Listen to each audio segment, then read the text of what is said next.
Alrighty. Good evening, everybody. Welcome to the BNR Racing Network here tonight. Myself, Brian Hunt, and my partner here, who I enjoy the most, coming out every week, Mr. Will. Good evening, Will. How are you doing? I am doing fantastic this evening, Brian. How about yourself? I am doing quite swell, thank you very much. Well, Will, we head to Gateway, race number 12. A very unique track, which I do believe IndyCar runs here. Indeed. But I will let you, while we're early on in the practice, we'll let you do the wonderful NASCAR information about Gateway and all types of information here about Gateway, because you are our NASCAR analyst. So, Will, why don't you go ahead and give the thorough rundown of this historical track at Gateway? Well, Gateway built, I want to say late 80s, early 90s, or if not way sooner than that, maybe perhaps late 70s, I want to say. I'm not too familiar as far as when Gateway was actually built, but it's actually been around for some time. USAC Silver Crown races has been held here. IndyCar, like you said, has been coming here on and off for quite some time. They have been coming here for the past, I don't know, close to 6 years, 8 years going on, I think now, consecutively. IndyCar is famous for going to certain tracks and then not going to them for a long period of time and then going back to them for a extended period. But anyway, they've raced here a lot. Busch Grand National Series, what is now called Xfinity, raced here, started racing here, I want to say, in the early 90s to mid 90s. And last race combined for NASCAR with the truck and Nationwide Series at the time was in 2009, I do believe, and then the trucks started going back there a handful of years ago, and then eventually finally got the NASCAR Cup Series to come to town. What was that? The first race was there last year for the Cup Series, I do believe. So they've been going there now 2 years, and I would say it's been a pretty successful race for the Cup Series.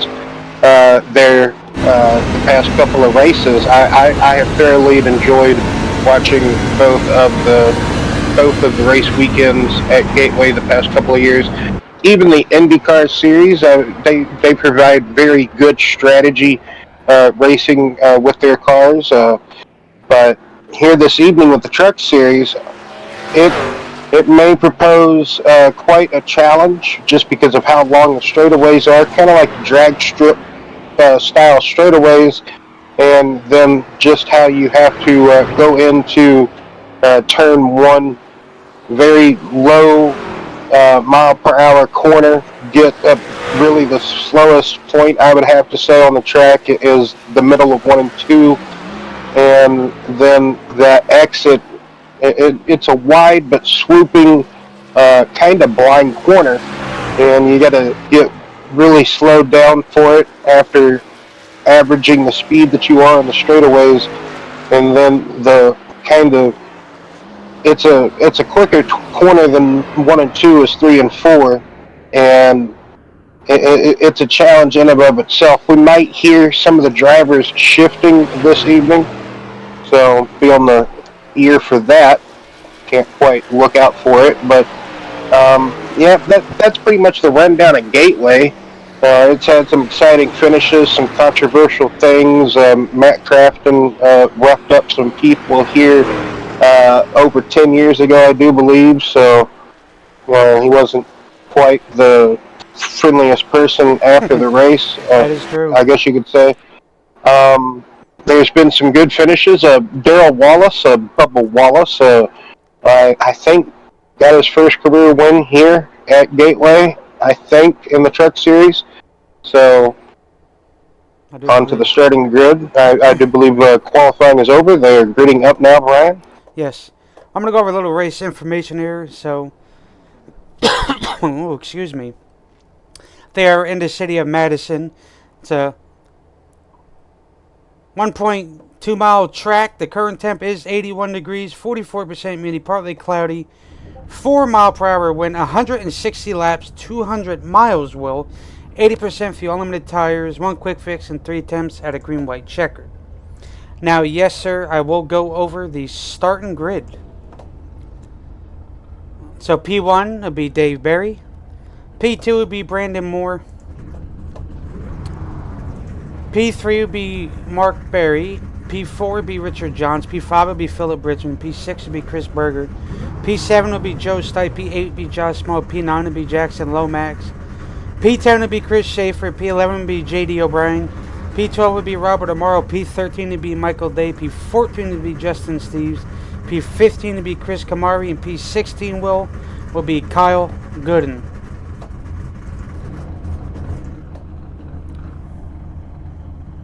So we have a nice little solidization of a field here tonight. You know, and I know for sure, a lot of different lifting points. As we see, Most definitely.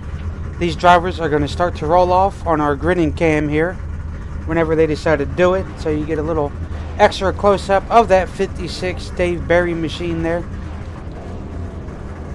Yes, Madison, St. Louis, Illinois, just a handful of just miles outside of St. Louis. This is where this track is located. You can see St. Louis and the St. Louis Arch. If we get one of those good panoramic cameras throughout the race, you'll be able to see it because of how iRacing likes to have the surroundings as if you kind of go to Google Maps, I guess you could say. Yeah. I do believe you will probably see it. I'm not too sure. I think we've seen it before. Isn't it coming off like turn 4? Yeah, I think it's coming off turn 4. Mm-hmm. So, hopefully we'll be able to show you that view. I'm sure we'll point it out eventually, or myself. Actually, you can probably see it coming through here. Very faintly now, it's a little too close. We'll find the correct view. So, I know it's better during the night. You could see it, I think, better at night on iRacing. Yeah, I see here, Will, the pace truck is off. Yeah, it all depends on the camera angles. Indeed, pace truck is off, so the shark is going to get unleashed here at Gateway. And restart zone. Pretty good distance from turn 4. So Dave Berry leads the field into turns 1 and 2 for the first time of asking.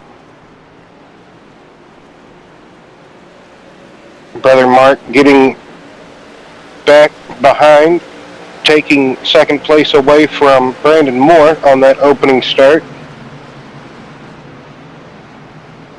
Gateway can pretty much only be a single groove track just down on that bottom lane.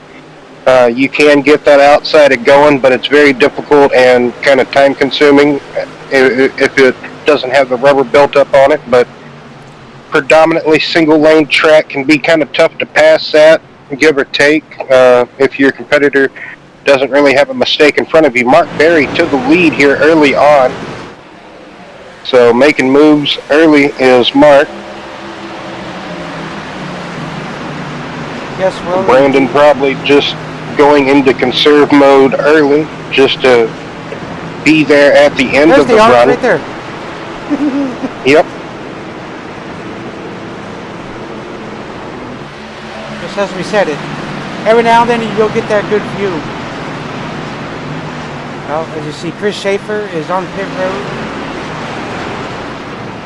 Wonder if there was some earlier contact or maybe looseness out from that machine. Got loose and maybe hit her down pit road, but as Will was saying, the single groove track, as now you see, Now you'll get quite a few views of the St. Louis up there. Or whatever it is. No, I think so, yeah.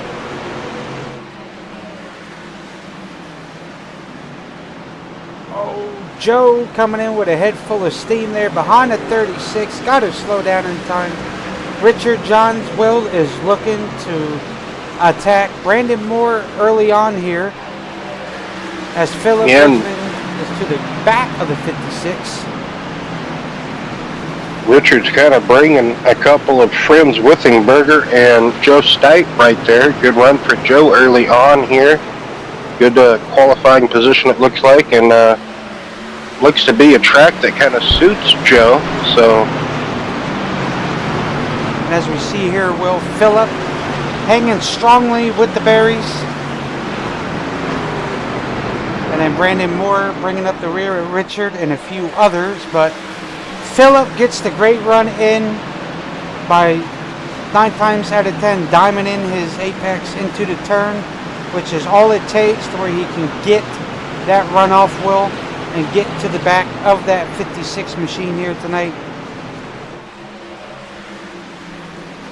but it is still early on. It's very got to be careful. Also forgot to mention that Gateway also substitutes for a go-kart racetrack as well, a go-kart facility, dual-purpose, multiple-purpose facility, because also the North America drifting competition scene holds events here, as well as Texas Motor Speedway. I think they used to at Charlotte. Anywho, but already seeing, okay, that's Schaefer coming out of the pits, so Schaefer going a lap down. Did he have a penalty or a drive-through or something? Or I am not sure. I'm trying to think here. Let me double check. They might have. Yes. Yes. It was a drive-through. All right. So that's what happened. That's what I was trying to figure out. I'm like, I even forgot myself. But I keep forgetting I don't write the penalty reports for Tuesday and Thursday, so that's the admin's duty in there to inform all the other drivers. So we just come up here, we call the shots from the tower, Will, which is always a good thing. So, and we early laps going, not even 10 to go. Schaefer would really be hoping for a caution and it not be him. So.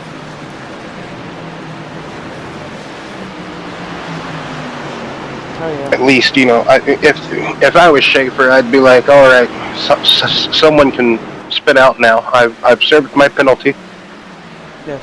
Because it's going to be very difficult if this race stays green from the drop of the flag, which it has, you know, any race can do. At the moment, it looks like it can, just because of how quickly everybody's kind of getting spaced out.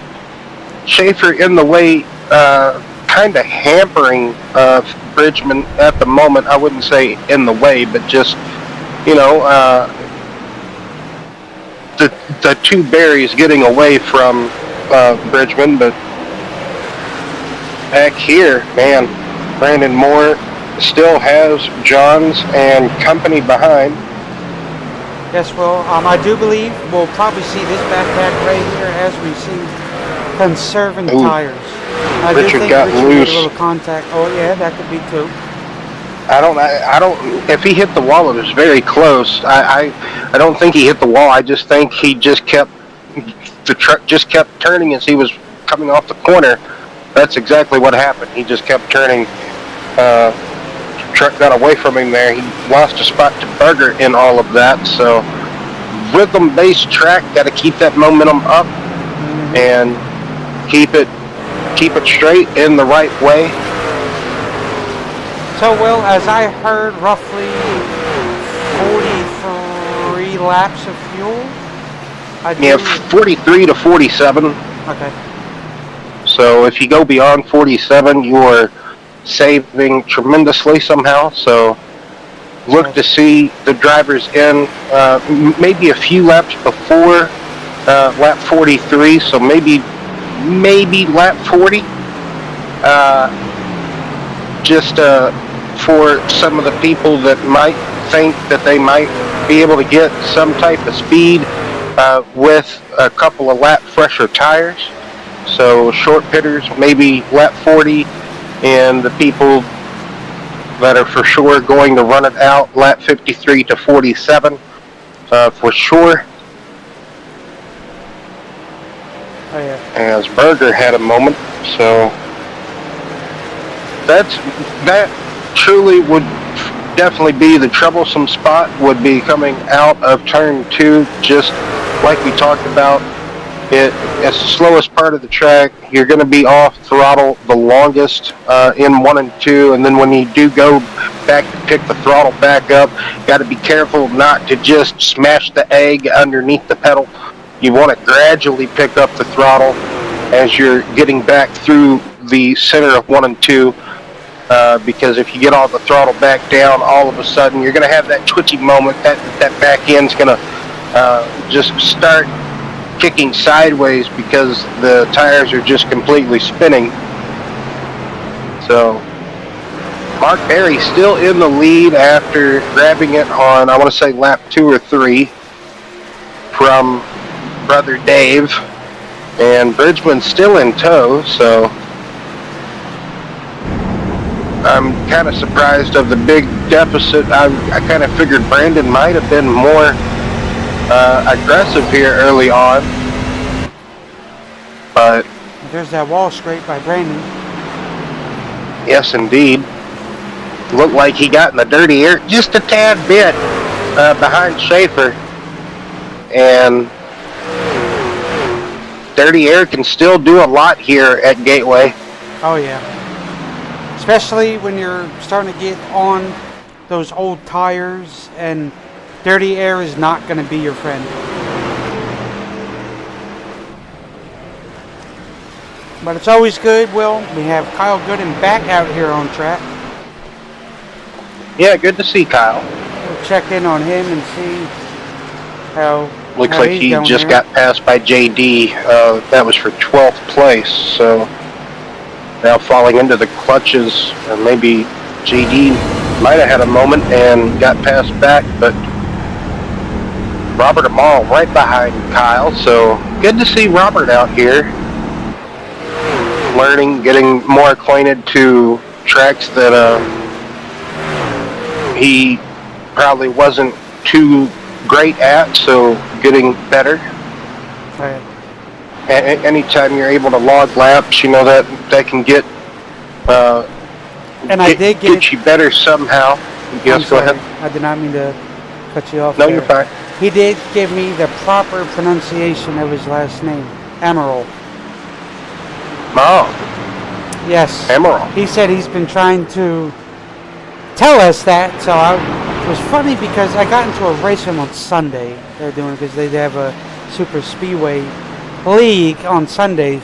He goes, hey, B, Yeah. I wanted to just get with you and Will let you know it's Amaral. So I'm like, okay, no, that is absolutely fine. I will relay the message to Will and we can fix that.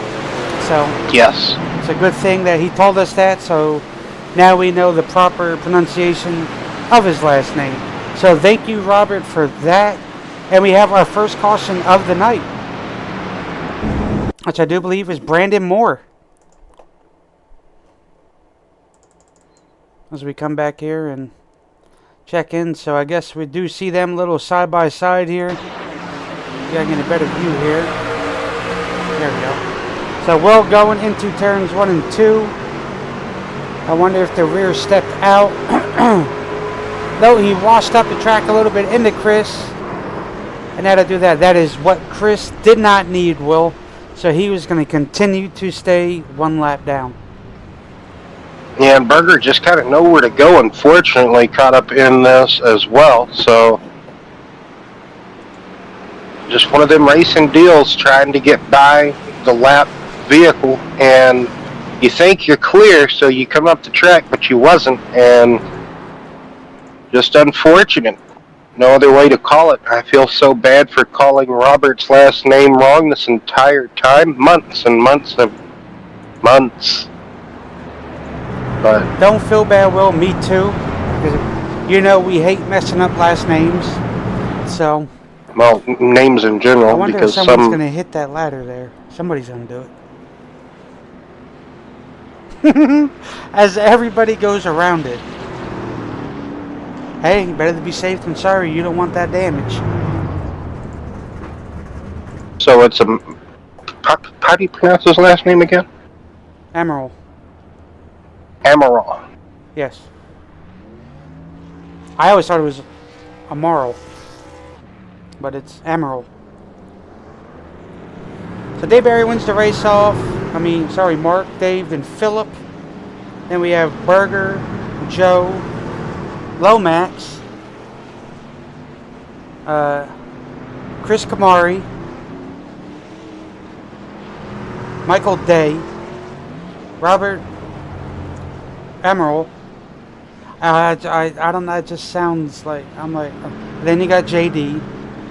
Then you got Justin Steves, and then Brandon Moore. I think Chris's last name is Kamari, not Kamari. I think it's Kamari. Yeah. Okay. Well, then I think. Now that one I'm for sure on because he told me that. Okay. So Kamari. My apologies, Chris. He told me as if you were going to say canary, but there's an M there, so it's Kamari. Okay. Well, that works. Yes. See? So. We feed off, so. Emerald? Emerald. Emerald? Mm-hmm. Man. I know. I don't know. It's like I told him, it just doesn't sound right, but he goes, well, he was so used to it because that's how everybody says his last name. Right. No, I get it. How mean you were saying it, but correct pronunciation's always good too, so. Yes. So Mark Berry's going to lead the field back to Greenville as they come to the first caution of the night. We'll have the two Berries there, so. Philip Bridgman's going to restart third, see if he can get the type of jump Mark Berry was able to take second place away from Dave.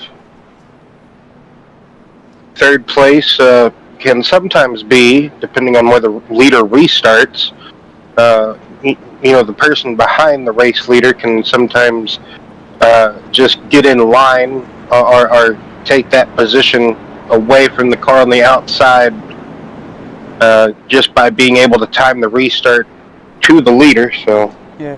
And in this side of things, the leader always has discretion on which lane he wants. Yes. So, unfortunately, Mark is going to go to the bottom. Dave's going to go to the outside. So, and then Philip. Then we got Berger. Then you got Joe. Then you got Lomax. And then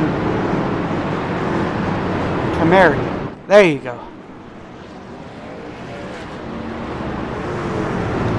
As we get ready, Will, to watch this restart unfold here.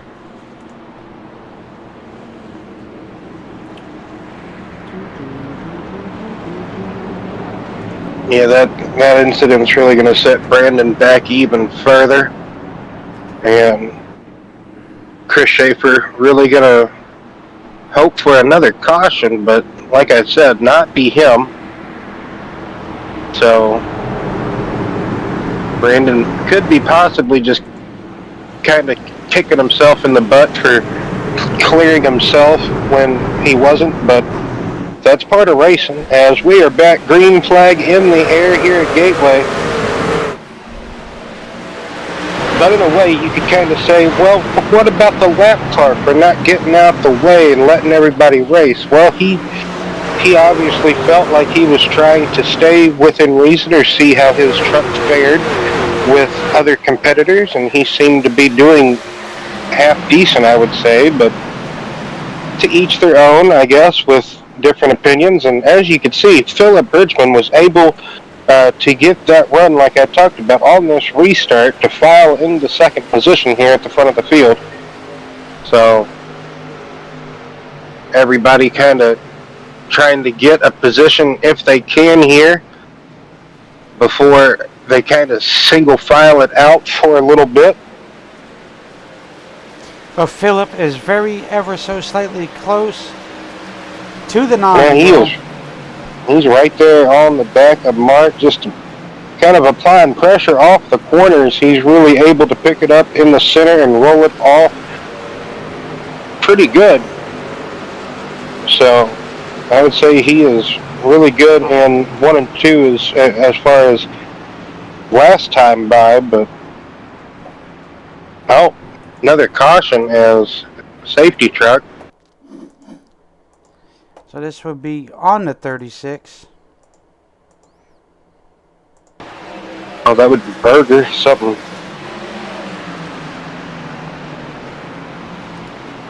Yes. Wonder if a little downshifting had occurred.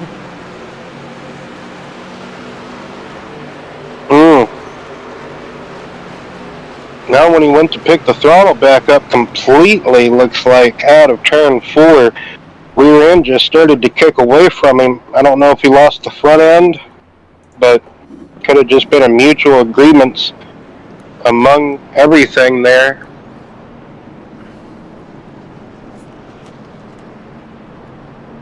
So, in a way, at the moment, caution's breeding cautions. Second caution back-to-back here.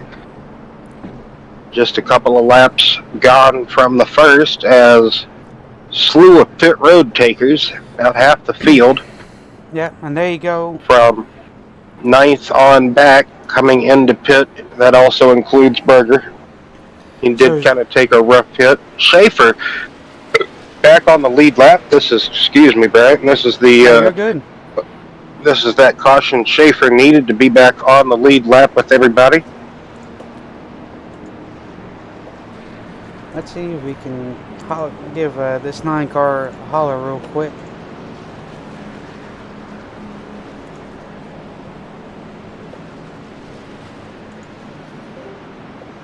Hey Mark, it's Will and Brian in the booth. You got a copy? Yeah, go ahead. How's Well, it going, Mark, sir? looks like It's going pretty good. Yeah, well. Yeah, I was just gonna say, looks like your truck's handling like a dream at the moment. You know, you got a Philip Bridgman behind you, but that's gonna change. I think Dave might kind of take that position away on the restart here. But what are you kind of looking forward to the rest of the race as far as just trying to keep this track position, Mark? Yeah, I'm just trying to keep the number 9 out front. Got some tough competition behind me. I know Phil's pretty tough, and David and Jackson is also pretty good too. So right now I'm just trying to just log some laps and just try to stay out front as much as possible, hit my marks, and hopefully have a good day. What corner seems to be challenging you the most here at Gateway, Mark? 1 and 2. So it seems like 1 and 2 is a little hard for me, but 3 and 4, I'm pretty good in 3 and 4. Yeah, I kind of noticed that as well a little bit. I was just kind of pointing to, just kind of clarification there. It just looked like you might have been struggling on the exit of 2. Are you shifting at all, perhaps, Mark? I'm shifting at both corners. All right, interesting. Good to know. Just great information, for also the fans as well. Well, good luck going forward, and hopefully we'll talk to you more later, Mark. All right, thank you, guys. Thank you. So, well, as you heard it, he is shifting in all the turns here, so that's something to watch out for. Don't know if it will hurt in the longer run to those guys who are not shifting to protect the tires, but in this series they do have unlimited tires, so that's not a big deal. It comes down to fuel wise. I do notice if you downshift a little bit, you're going to burn a little bit more fuel. So those who do not downshift is going to conserve a little bit more. Not too much more, but a little bit more than others. So that's something to keep a close eye on too as they get ready to take the restart here again tonight. Well, yes, getting done working the second caution of the evening, so pace truck going to go back to the safety of pit road. Gonna get the restart here. 29 laps into the race, or 28. Oh, safety truck. Oh, okay, that's where it. Interesting. Always makes that last ditch effort.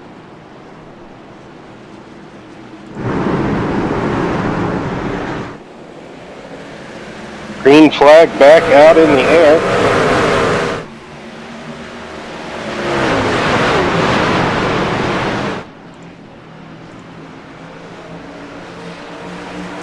So as Philip continues to apply the pressure to the back of that 9 car, Philip not giving an inch, wants to try to throw Mark off track, but you see Philip caught up there on the outside, trying to try something different as he gets sideways.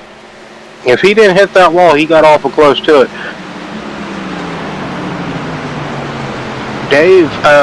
Dayberry was not able to take that position away from Bridgman on that restart. He wasn't able to get a good enough launch or jump or something another to propel him in that inside lane in that third position on that restart, as we see some brawling going on here further back in the field.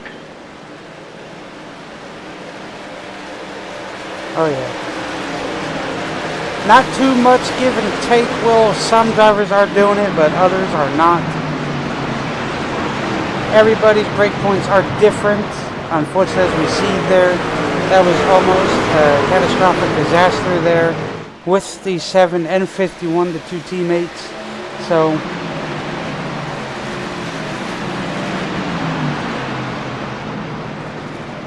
I think that outside grip wheel does not have the amount of grip down yet, but they are trying to get the outside lane to work to the best that they can. As you saw Philip kind of do it, you got JD doing it, you got Brandon Moore. So that's just things to keep an eye on longer in the run. Maybe that outside lane will be more productive to these drivers, but we'll have to wait and see as the run progresses further. Most certainly.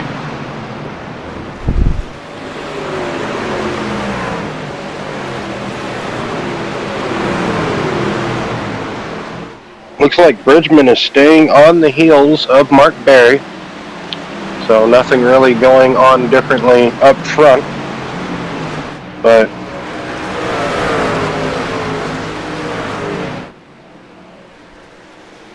we'll check in on that battle real quick with the Bridgman and the Berries.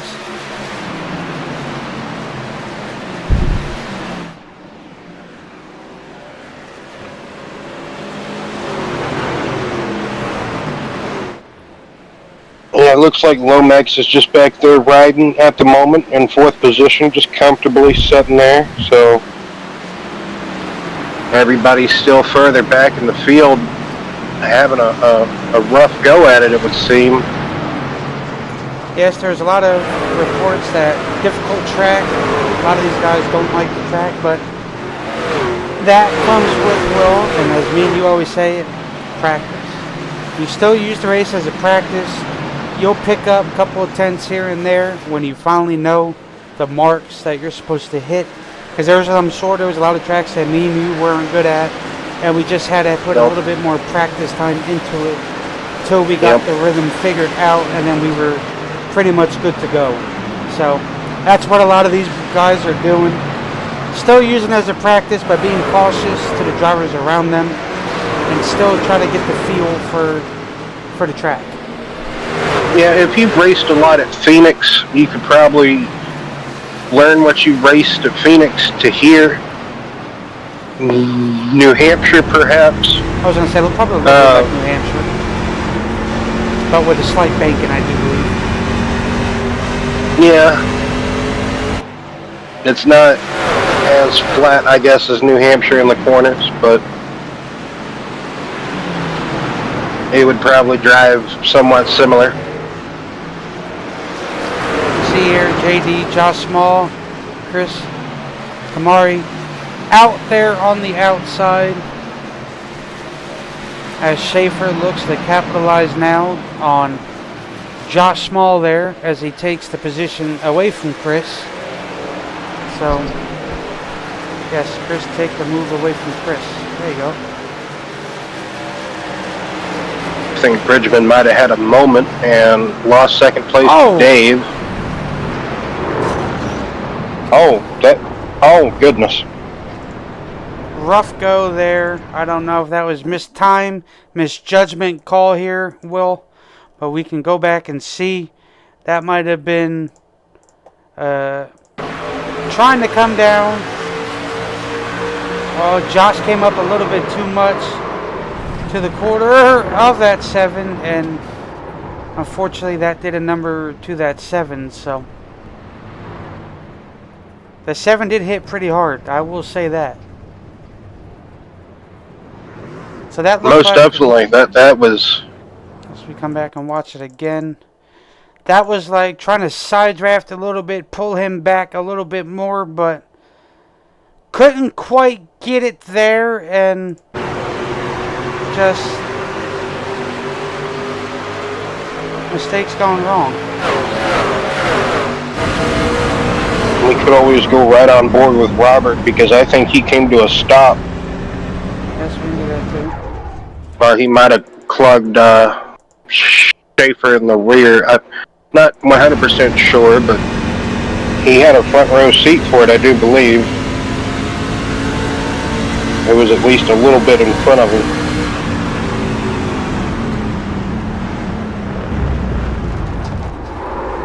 Oh, look at that. Look at that. He got that truck low down in time. Oh, yeah. And near miss by Chris Camary. So you would almost think JD, well, they do have a quick repair, so not out of it completely as of yet, so but Chris Schaefer, that's going to be a lot of damage potentially to his truck. Yeah, as we see here, the 51 of Richard John stayed out, Will. Trying to pick up that extra bonus. He pitted. Yes, he did. Under the second caution, I do believe. I think so. So his tires aren't too, off, but still, I don't know about you, but I think I would want fresher tires, even though that was almost a 10-lap run, or was it a 10-lap run? I think that was just about a 10-lap run. Yeah, just about something. Maybe, who knows? Also depends on how hard he was racing it. I think he was one of the ones back there in that squabble before caution might have rung, but he might have been just in front of that. Okay. So as we see here, Richards electing to take the outside lane. It's going to put Mark Berry on the bottom lane. His brother behind him. Phillip to the outside with Richard.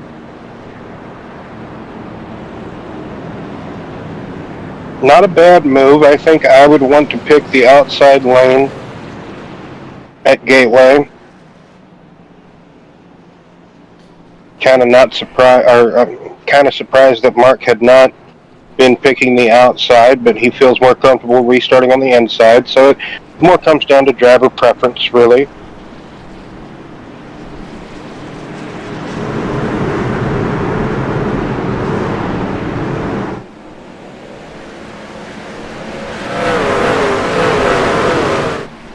Richard gets a good jump on the restart, so look at Phillip. Phillip really sends it in there. Trying to get along the outside of Richard. Had a nose there.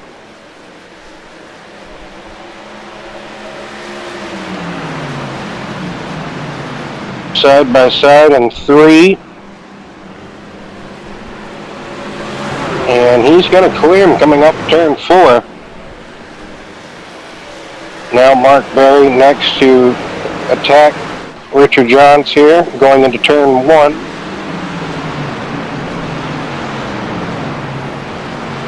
Get a look back here at the rest of the field.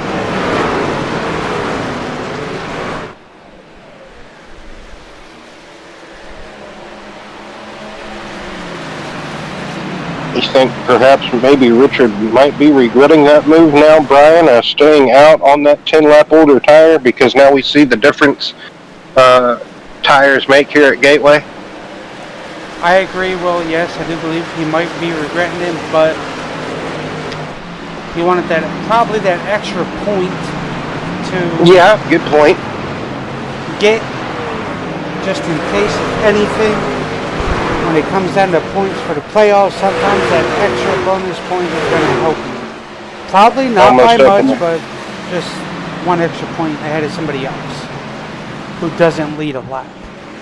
So, things to keep an eye out for, and different strategies obviously along the way.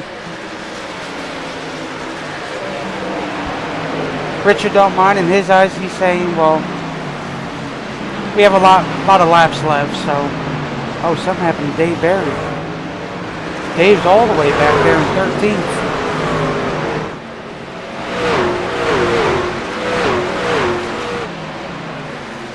Yeah, he was up in the top 5, wasn't he? He started right behind his brother.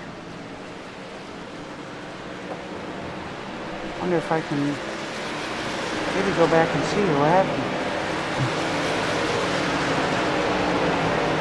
No wreck or nothing. Maybe a little loosey-goosey, and then... Yeah, something we weren't able to catch as far as just getting probably slideways off of one of the corners, and had to catch it, caught it, but just lost a lot of momentum and ground. Could have been one of those long recoveries, which can happen.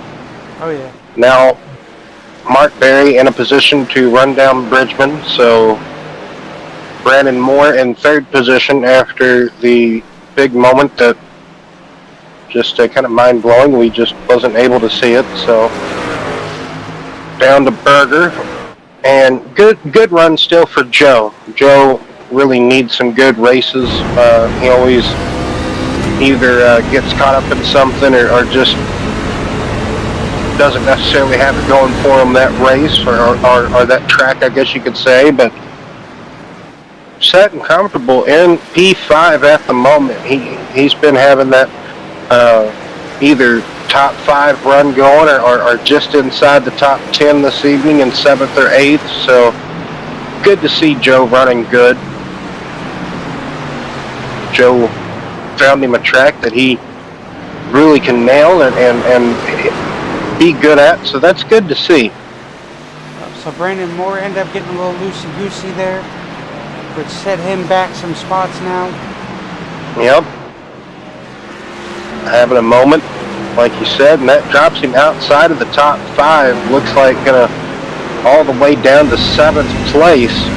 So 3rd to 7th. So costly mistakes cost you so much ground. So as you hear there on board the 23, a little downshifting going through the turns.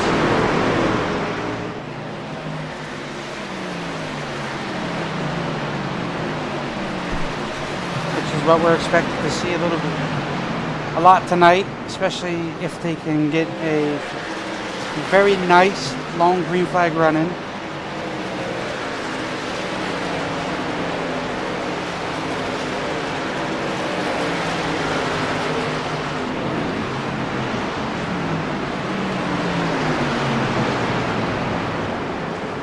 See, there's side by side Richard Johns, Josh Small back here, Chris, Kyle Gooden.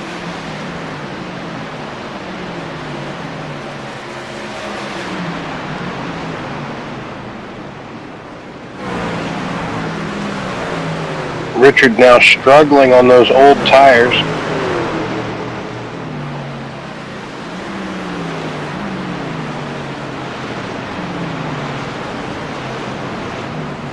So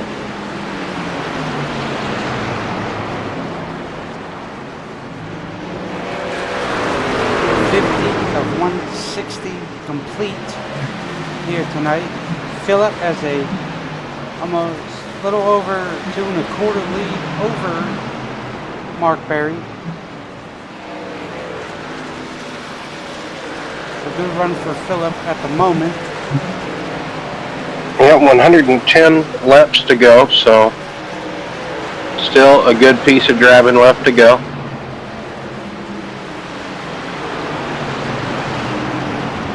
You see there Richard struggling to get that car down to the bottom. He was downshifting too as well.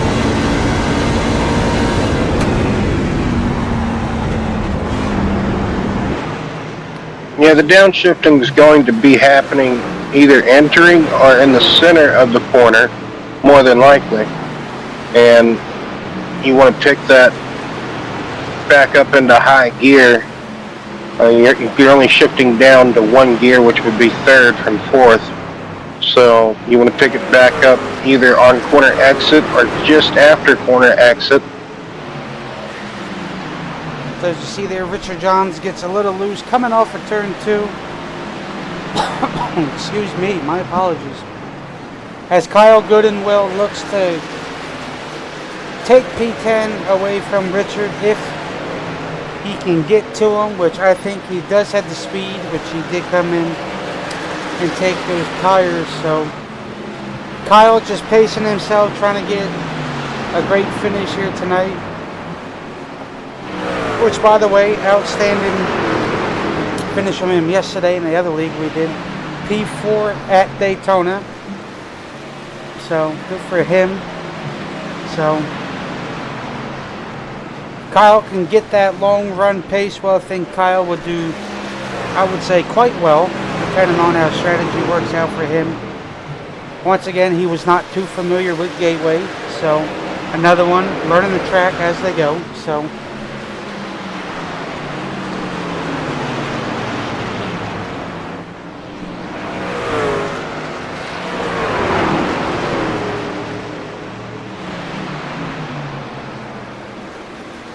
Yeah, Gateway can be a very difficult track if you're not, I don't want to say good, but if you're not, too familiar with basically kind of short tracks, because that's kind of what this track is in a way. You can treat it like a short track, but it can drive differently at times, but just with the long straightaways, how much speed you are gathering before going into the corners is just staggering.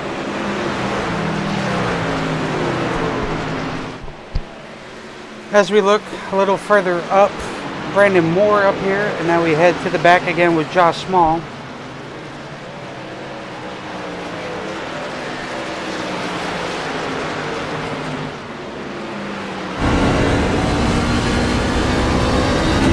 Back up here to the front with Brandon Moore. Oh, as you see Kyle get it probably a little squirrely there.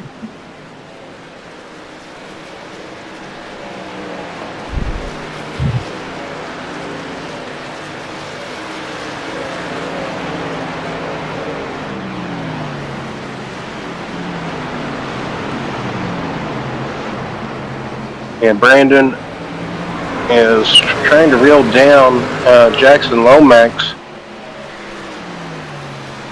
for 5th position. So recovery drive for Brandon and Dave Barry after their slideways moments. One would assume for Dave, like we said, not 100% sure what happened with Dave, but that's what we speculate happened. So I know Brandon's nose is a little dirty there compared to everybody else. He probably went farming a little bit.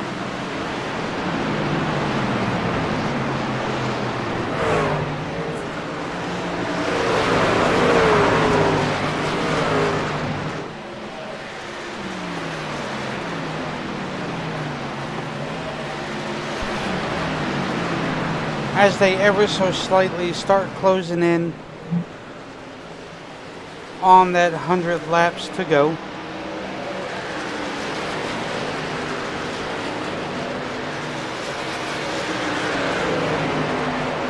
Mark Berry now slowly reeling back in. Philip Brisman had over a 2-second lead at one point, Philip did.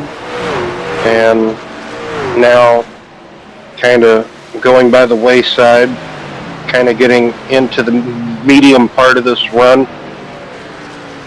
Lomax and Joe having a battle there for 4th and 5th position, allowing Brandon Moore and Dave Berry to come back further into the fold there.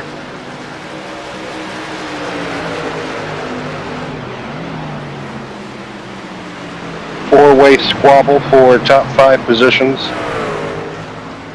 So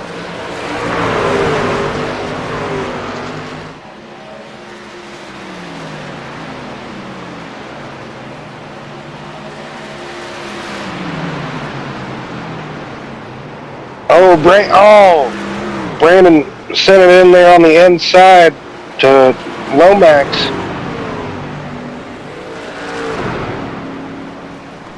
Green flag still going. In a way, to be fair, Lomax left a window of opportunity open.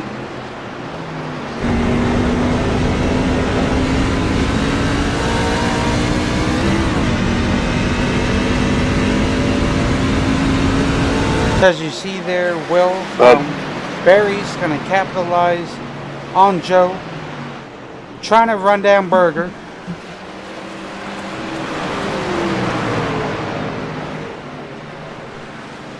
Yes, indeed, Dave Berry trying to get back into the podium positions.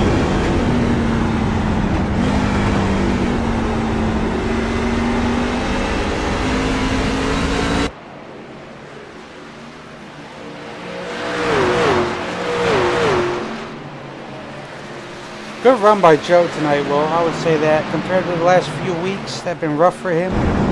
So this would be a good point tonight for him if he can capitalize with it. So. Oh yes, indeed. As you see here, 98 laps to go.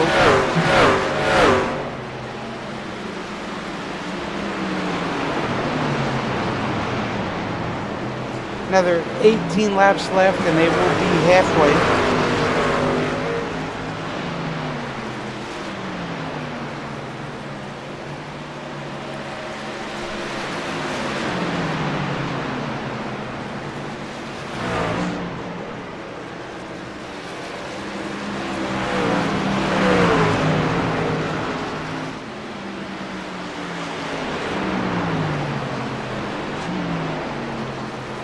Had a lot of good battling so far this race, just competitors being side by side or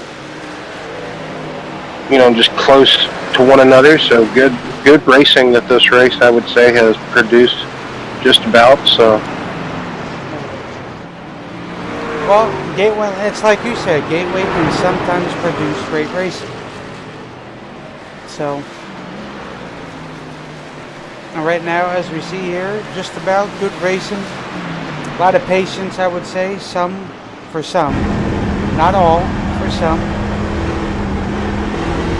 You see Kyle easy on that throttle. Probably might have burned up the right side tires, but that is the track and its rough edges. So each turn is different, so they're not the same, as least I don't believe. oh no. So to me, well, and I'm going to be on. Oh, see, Joe gets a little loose there. To me, turns 3 and 4 kind of a little bit reminds me of Darlington, a little bit, with just how wide turns 3 and 4. Battle for the lead, perhaps, taking on as Berry and Bridgman exchanging positions. Yes, because we'll focus on that. You see there, Mark Berry with a little bobble. Phil thought he was going to lose it, so Phil did shoot to the inside there. Yeah, you could pretty much compare this to Darlington because it is shaped similar, but it's just a flatter version of it, if you might will. But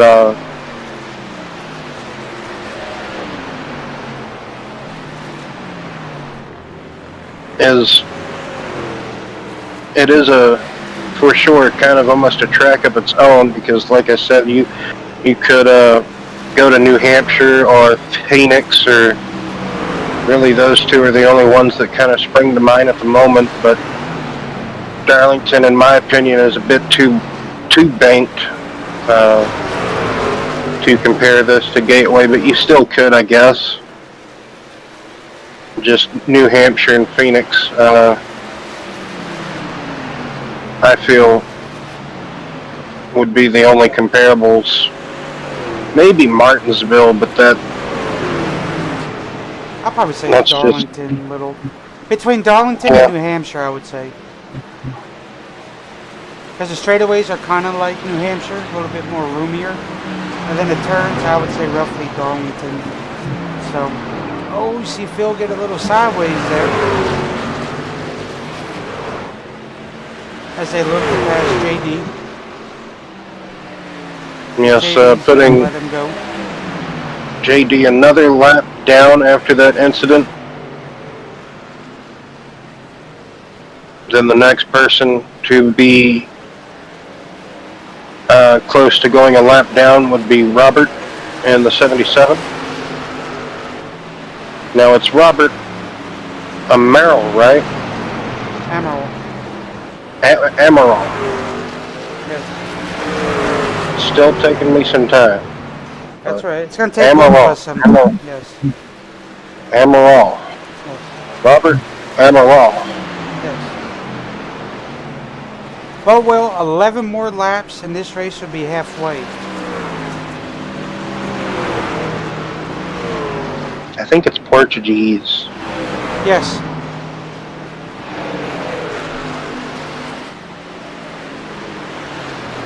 Well, Mark was keeping Philip honest, and Philip is keeping Mark honest. So, pretty good bout between the two of them for this. Oh, Joe in the wall. Come on, Joe! Don't let the good race you've had go to waste now. Michael Day getting by Joe though for position. That's 6th and 7th.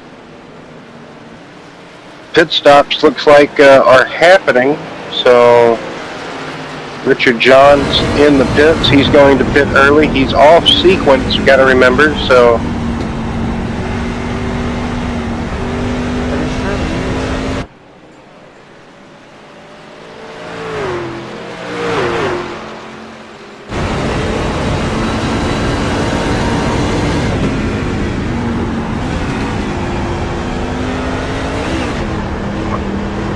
I almost hate to speculate or guess to see how much further anybody else is going to go, but maybe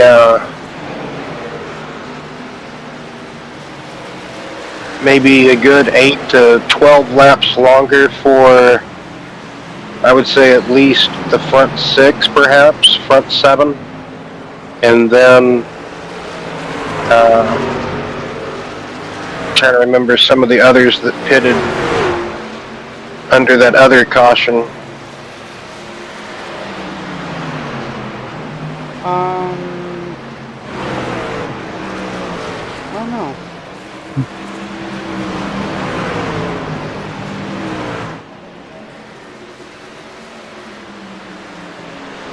I think it was majority to top that. Yes.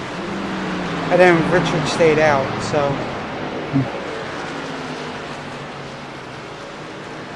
So you might as well say everybody from second on back came down.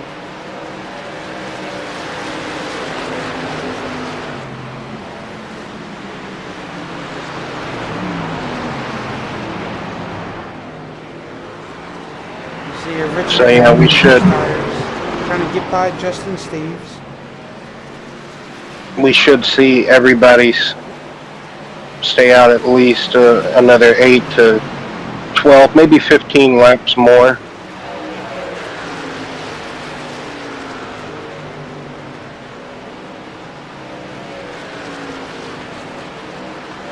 Kind of surprised with the pace of Philip this evening, how long he has been able to have the pace. So good to see that out of Philip. Got some long run pace this evening at Gateway. On board with Michael Day.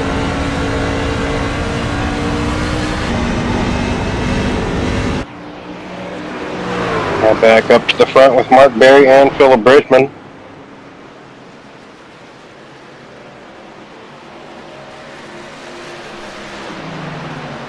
Oh yeah, Dave Barry gets by Berger. Yep, third and fourth position, so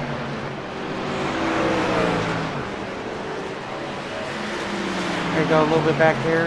Joe Stipe, Michael Day.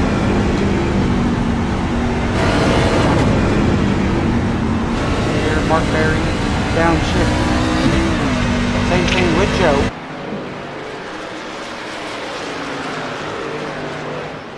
Good run by Michael Day. He's doing a great job here tonight. oh, most definitely a good run.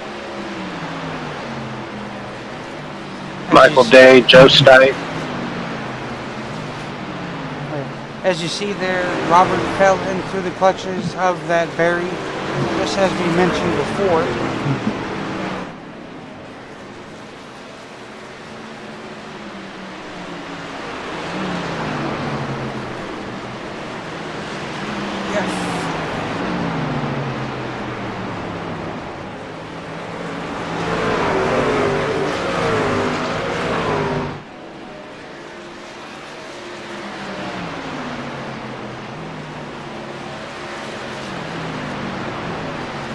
You see there JD trying to get out of Michael Day's way. Michael Day gonna make the pass on JD as Joe will now come into the clutches of that 7 machine there. As you see Robert Emerald now pitting.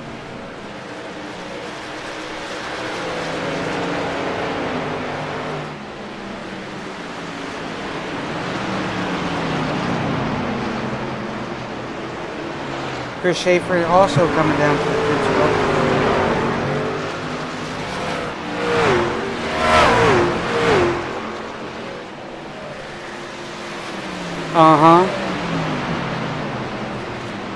Oh, God. That was close.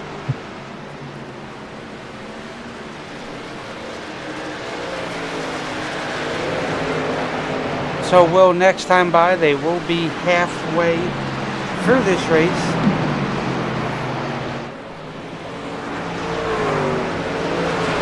As you see there, Chris Camary now in the pits, making his scheduled distance pit stop. Who will follow behind all of them as we keep watching in.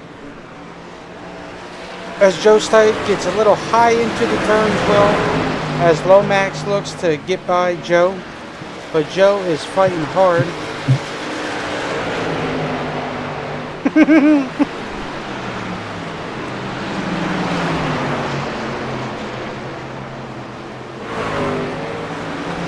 Yeah, Joe and Lomax on these old tires, so really using up every inch of the track that they can, making it difficult for, say, someone with fresh tires trying to get by, but that's the risk you take. And oh, Richard went for a slide.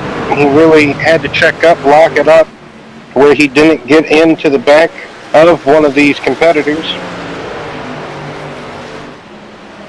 Big moment there. Yes. They are now over halfway, Will, so now they're taking the laps down. We're going to start seeing a lot of risky business start to fall in hands here with lead lap cars, pitters coming out of the pits. As you see here, Mark Berry, Philip Bridgman now pit. Lomax now coming into the pits. Joe Stipe going to stay out a lap or two more. Richard John's going to capitalize on this to get by Joe. If I'm Joe, I'm just going to let him go. He's a lap down. He's on a little on fresher tires, so I wouldn't want to hold him up. So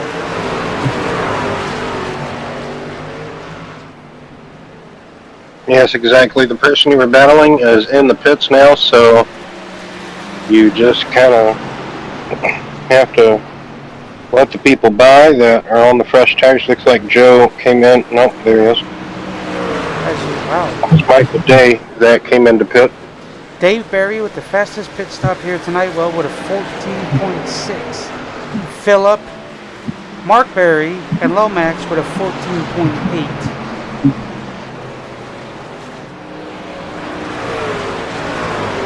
So Joe Stipe, Josh Small to the top of the board. Joe Stipe going to gather that extra point.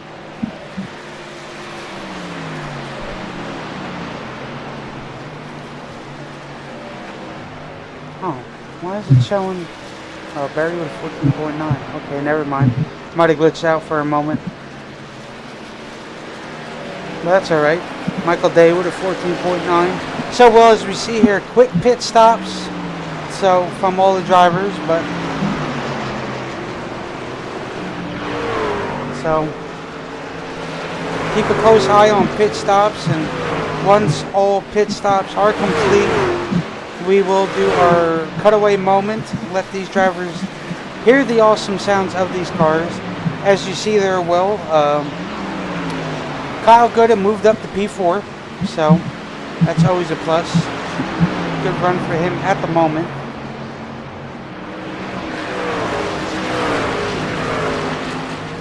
As you see, Joe Stipe now pitting. Now Josh is going to cycle out to be the leader.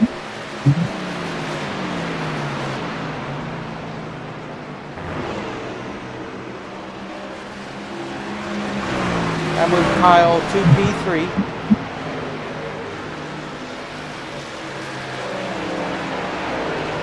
As Mark Berry is almost a second and a half behind Kyle, but closing that gap in tremendously, so that's about to start fading down a little bit.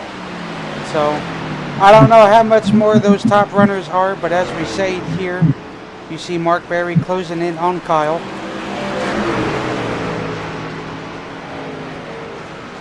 As Kyle was just going to say, well, yeah, I think he was going to let him go by.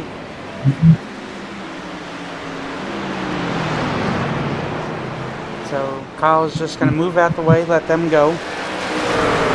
Because when this cycles out, Philip Bridgman and Mark Berry will be 1-2. Yeah, they're still battling on as if they never pitted. You know, this is how it looked whenever this pit cycle started. So still close to one another, not letting each other go.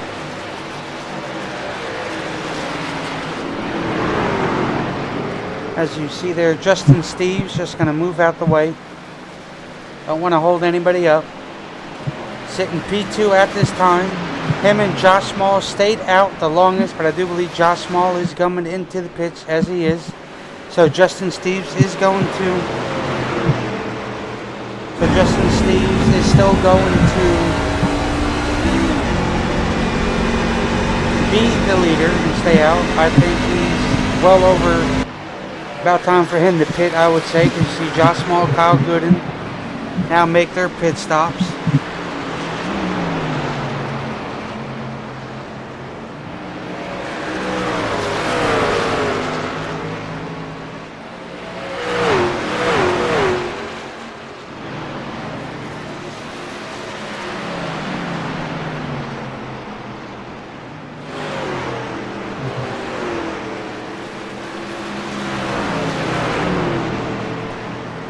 As you see there, Justin Steves now gets passed. So, well, if I'm Justin, never mind. He's in the pits. That's the reason why.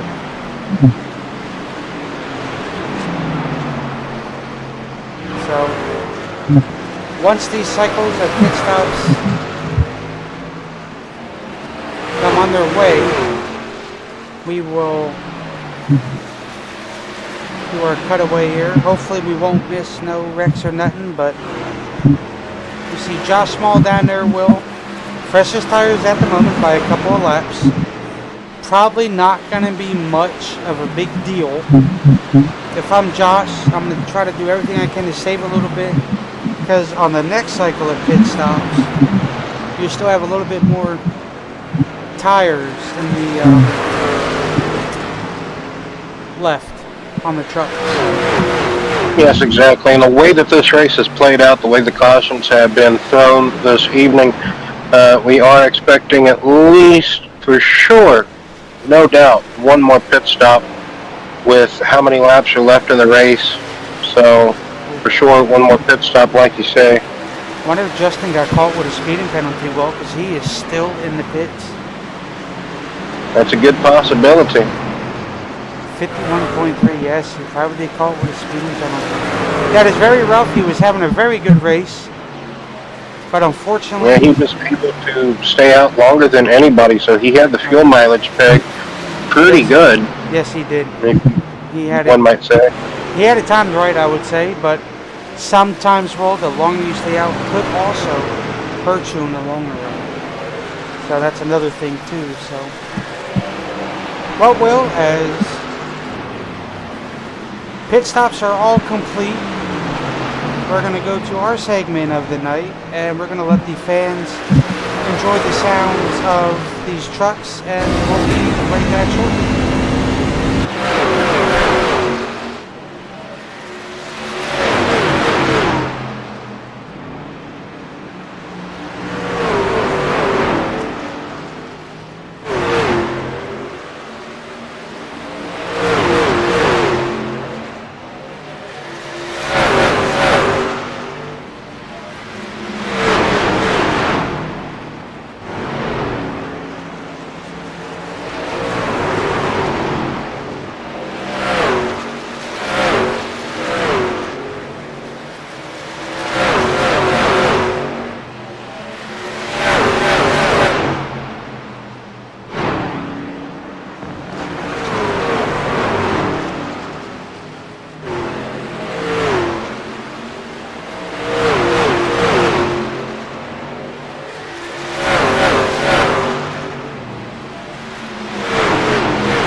as we come back to the action, Will, as we cycled through majority of the field, we heard the downshifting from most, a lot slower than most on those worn tires. Once again, Will, we're going to give her a big shout out of the night. He was supporting us throughout this whole stream tonight, John. Me and Will appreciate the comments for both of us, and awesome of you to tune in to a great show from most. Yes, there are some familiar faces in the race that you know. Also gave Richard Johns a shout out, so that's awesome to see there. So much love, John, much appreciated. So like to have you in there every week, motivation for a lot of drivers, so we couldn't thank you enough for giving the love on the stream tonight. Oh, as JD hits the wall.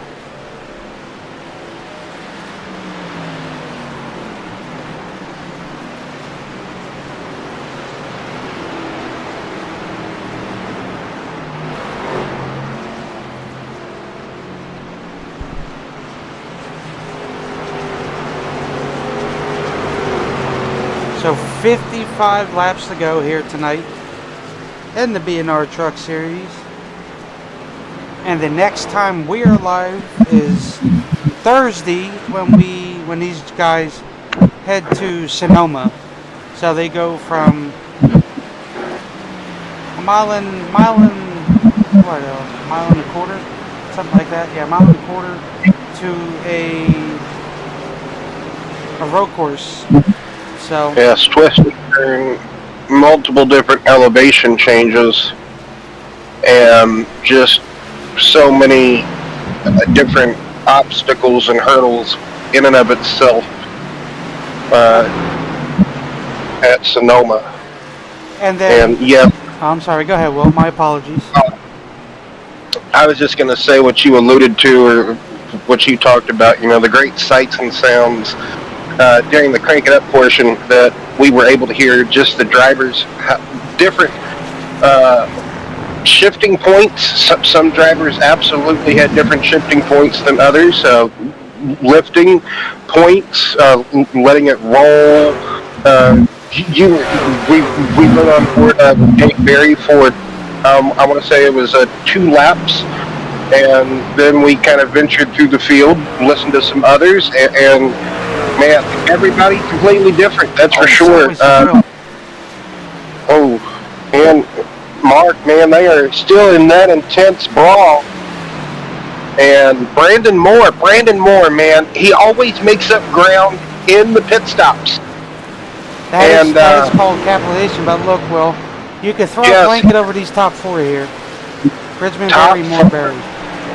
Yes, indeed. They both Berry and Moore made up ground on Mark and Phillip during their pit stop, you would have to say, because they were so far back, and also just the pace that Phillip and Mark had been setting, battling amongst themselves, and also getting through some of the traffic here. So, got to take multiple things into consideration, but yes, the top 4 are all amongst themselves. And yes, John, much love going out for Phil. Much appreciated. I'm sure Philip will appreciate that too as well. So, always good to have the love for Phil, and actually much love for the commentaries too, as you did provide me and Will with much love earlier as we were going through the crank it up section of the night, and me and Will, thank you very much for that. But yes, Philip holding ground right now, gains of. So, Will, what I'm noticing, Philip is slightly a little bit better in 3 and 4 than Mark. But in 1 and 2, Mark can close the gap a little bit on Phil. So I'm thinking Philip's tough turn is 1 and 2. Well, earlier it was kind of reversed. We saw Philip was really great in 1 and 2. Not too far off in 3 and 4, but man, he has just seemed to find some rhythm, something to be just great all the way around. But we are not quite in the middle portion of this run yet, of this stint, of this cycle. So, just gotta wait and see. Everybody, been pushing early on since that pit cycle occurred. So now that Brandon Moore and Brother Dave is up here in the fight, gotta wait and see how it's gonna turn out, because there's been a pressure applied to Mark, and he has kind of just been up out of the groove the last couple of corners. So gotta wait and see. Also gotta remember when everybody pitted, as far as kind of who has better tires than who here. Mark and Philip, I think, pitted roughly on the same lap or thereabouts, and Dave and Brandon, I think, pitted somewhere around when each other pitted as well, but they're not both of those pair of groups there of names in the top four. They I want to say they pitted about 5 laps amongst each other, at least have a 5-lap gap. I think Philip came in with Mark, or a lap after Mark, so I'm not too sure. I didn't really keep up with that. And then I know Brandon Moore and Dave, they also came in. Well, Dave also came in a little bit earlier than Brandon, so Brandon's got quite a few more better lap tires than these two in front of him. Don't you have a graphic we could pull up to look at the stint? I do. You are absolutely correct. The stint length. I gotta wait for it. Yeah. But it's okay. You leave it up there for a good minute. While you leave it up there, you were talking about. I'm going to assume you were talking about where the Cup Series was also going to be. We talked about where the Xfinity Series was. Cup Series is going to be at Kansas this coming up weekend. This coming up Saturday evening. So yes, and I was going to let the fans know that that's where they can catch you on Saturday, as I am in the driver's seat on that day. So you and Chris are up in the tower on that day. So Brandon and Dave came in at the same lap, and so it's basically might as well say 2-lap difference in the tires between Philip and Mark. And traffic playing a factor.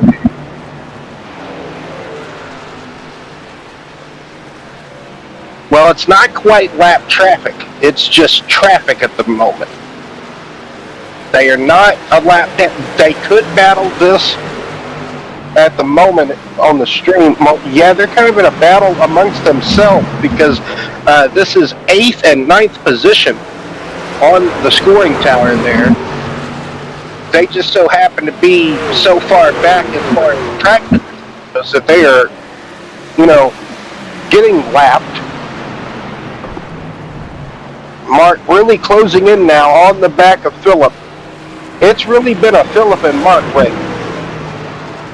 Dave might have sat on the pole, but man, what happened to Brandon? Brandon's in the pits. Throw that graphic back up. Which one?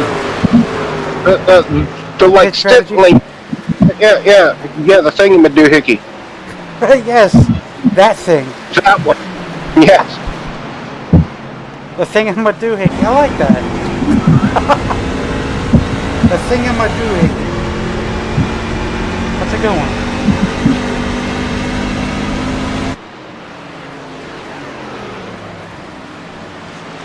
I wonder if Brandon pitted now, which could get him to the end of the race, so he won't have to pit.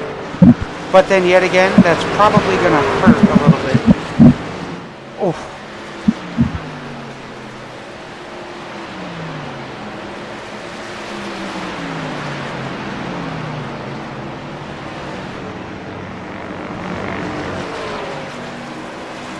Looks like these drivers been, most definitely Joe has mileage. He got 47 laps out of his tank, and that's what Dave that's Barry, what we Weber most. now pit. Now you're starting to see a lot of these boys come in the pit.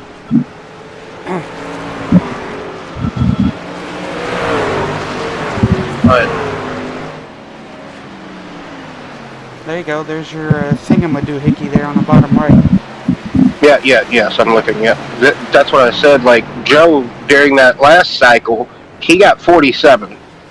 So he got, Josh got 50. So Brandon got 58. How in the world? I would love to know how he do that. I Like, guess when you how- say it right. So right now, Will, Philip's still out. Is Mark still out with him? No, Mark No, didn't. Mark pitted. Yes, right. I answered my own question as I spoke it because I saw him committing to pit road. I was still looking at the graphic. So you can take the graphic away now. My apologies for No, you're good. But You're yes, good. You're good. Saturday evening, that's predominantly a top to middle. I mean, you could pretty much race anywhere on that track on iRacing, so just can't wait to see. Hopefully, we have a good turnout, and it'll be an exciting race. It's a mile and a half. The racing there in the beginning of the run can be very great. Brandon Moore getting by Philip, that could be kind of crucial on the outlap as far as what he's doing. Brandon, he's got a couple of fresher tires now. Philip should have pitted with Mark when Mark pitted. I agree. But this late in the race, he... Well, we'll just have to wait and see how it plays out. I think Philip is trying to save enough to where he won't have to take as much fuel. As you see here, I do believe Philip is pitting. Yes, he is. As he locks up and hits the grass. Oh, no, Phil. Oh, can you hurry up and get it back? Get it back, get it back, get it back, get it back. Watch the pit road wall. Oh. Whew. Man. That was scary. Well, I thought that's going to cost him some time for sure, Will. That is. That's going to really hurt. I was going to say, it still can. He locked up that left front. That's probably what did it for sure. Also, carrying the speed he was, he didn't really scrub out any speed. To be honest, it didn't look like he probably could have, but whenever he got up in there, that's a really tight radius to pit. Half camber as well, flat down there on that pit apron coming.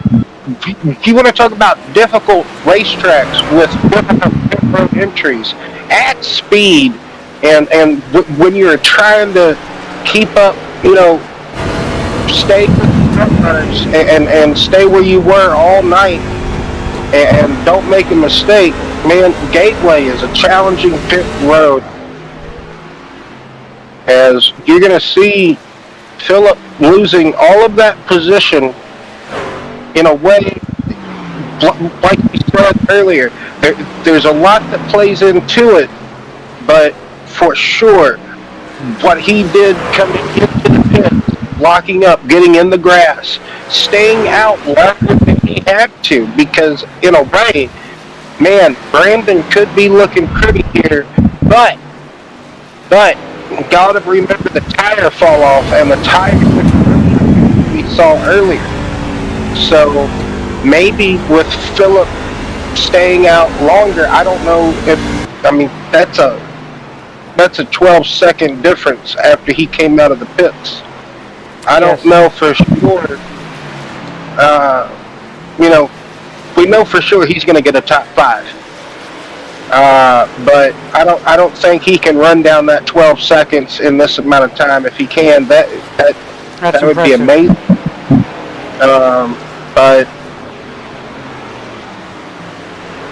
I don't know. As you see there, Will, that ticker's slowly chipping away. Well, closing in on 30 laps to go. So if he does it, good for him. He deserved it after that little mess up, catastrophic on pit road. But now you see there, he's losing some time now. If he drives back into the top 3, that'll be a great comeback. But I almost, the longer he stayed out compared to the ones that pitted, I think they could have. They just kind of split this part. As far as Brandon goes, he for sure split it in half. But he's got Dave breathing down his neck.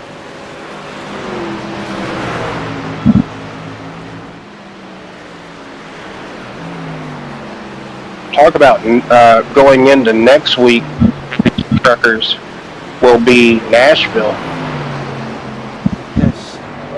So, and after Nashville is Mid-Ohio. For sure, something to look forward to. But Nashville, a mile and a third. I'm pretty sure it's in length, D-shaped oval. So, Dave Barry disposes, gets by Brandon Moore. Got to remember, Brandon kind of started the pit cycle. He came in early, and I don't know if you want to say kind of scared everybody down pit road. I know whenever he caught me off guard, I was expecting him to go a few more laps before making the final stop. It's a 1.33 mile track, so 1 1/3. Yes. Tracks in that 2002 era being built, they all wanted to be from one another, but you see there, I'm not too sure if Philip will have enough time. He can probably get to 3rd. Maybe. I think he'll get the Berger. At this point, I think he'll get the Berger, possibly. But I don't know if he'll be able to get back up there tomorrow. He lost a lot. That was a lot of time. That was a lot of costly time that for sure won't be able to get made back up at this stage of the race unless a caution comes out and can get back in the mindset and everything. But you never know. Sometimes these truckers get that cautions a little bit late, so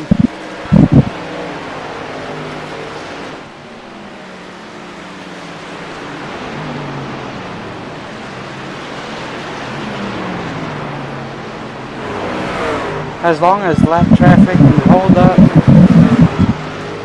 quite a few of these guys, and Philip might have a shot, but it's going to be rough to determine and go from there. So as you see there, Chris lets Mark go by.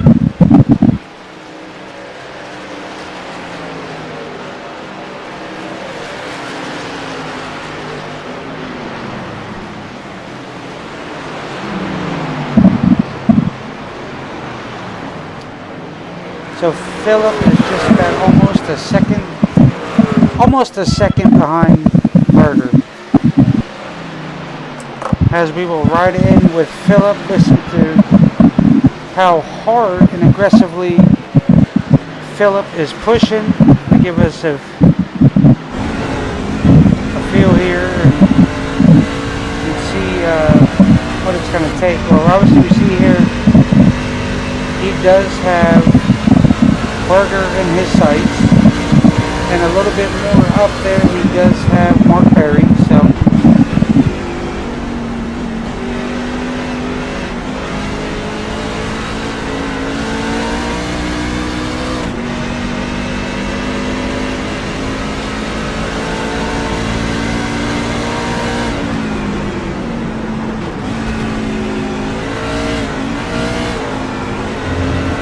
as they cross line with 25 laps to go. Yeah, he'll be lucky to catch up to Berger and try to make a race out of it with Berger, but at the moment it just surprisingly looks like Dave Barry on that last cycle of pit stops just was able to hopscotch his brother and get closer to Brandon, and we saw Phillip make that mistake locking up that front and left, carrying so much speed on the pit entry, and also possibly just staying out a little bit longer compared to the drivers with the fresher tires. But rodeoing, I guess you could say, hurt him extra. It's going to be close. That's one thing I would say for sure with him getting to Barry. But I don't think Berger's going to make it easy for Phillip to get by. So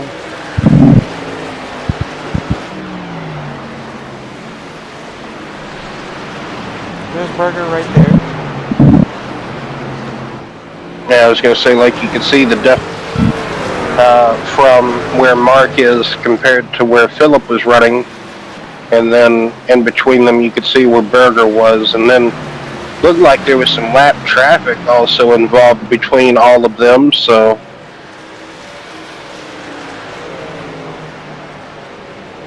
Oh yeah. It's going to be close, that's for sure, I would say. But if anything, I'm probably going to have to agree with you. He'll probably just get the Berger and then that's it.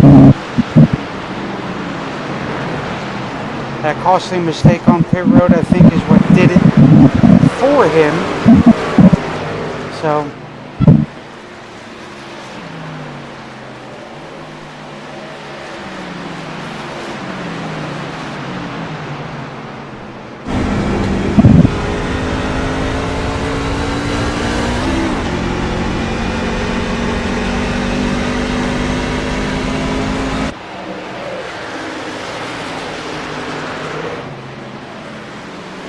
So Barry, Moore, Barry, Berger, Bridgman, Lomax. Your top 6 at this current time. yes, the top 6 that are on the lead lap. Lomax in danger. He's got about, I guess, roughly 4 seconds, you could say, in play before he is put 1 lap down, so then we might only finish with 5 cars on the lead, trucks on the lead lap. Have to wait and see. Still have 20 laps to go.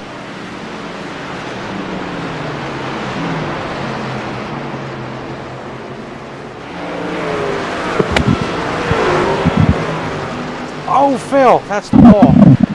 That's going to cost him some more time to that. So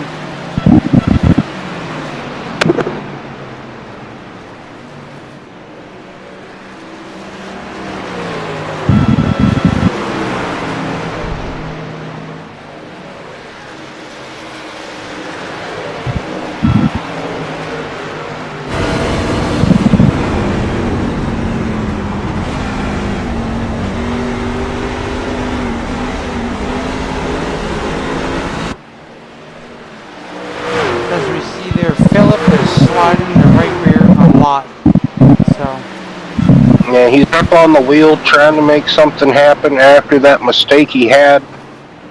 He was running down Berger, but the lap traffic and also, maybe just overdriving the entries because, you're trying to get some time back. Man, he's really manhandling it. He's trying.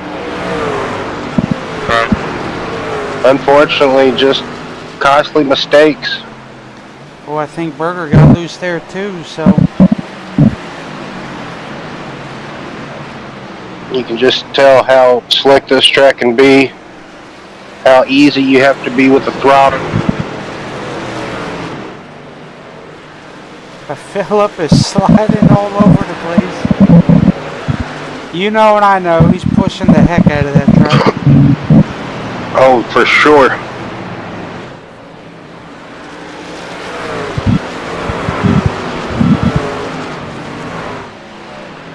Each and every turn that rear end is kicking out, so.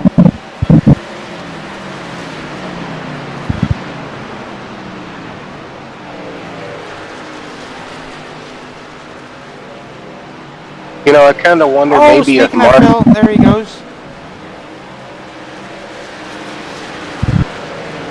Well, he saved it somehow. I've seen real life and iRacing. You know, if you get down there, that transition from getting loose to that, that little piece there before the barrels, and then getting back onto the track. I've seen Indy cars, stock cars. Man, I just want to save. That was a good save, but that's costing more time. Oh, yeah. For a caution and not being the caution. Lomax about wrap down. It looks like about a second or so away from that. As gap is opened up about a second and a half for a second. Dave Barry. I wonder if something happened to Mark. It looked like he had a good entry into pit road, slowed up and everything. Maybe out of pits or just a few laps, trying to get the tire build up, but maybe we might get to talk to him here at the end of the race and see if he why he had lost that much ground, compared to Brandon and his brother. Because they were right there before Brandon darted down that short pit. And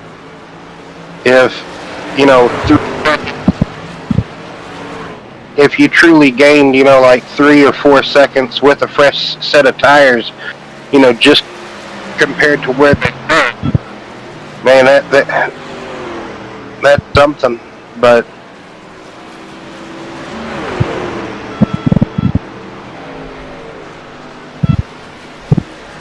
12 laps to go at this current time. yeah, it's closing in on the front of the race. 3 drivers out of the race: Kyle Gooden, Chris Schaefer, Robert.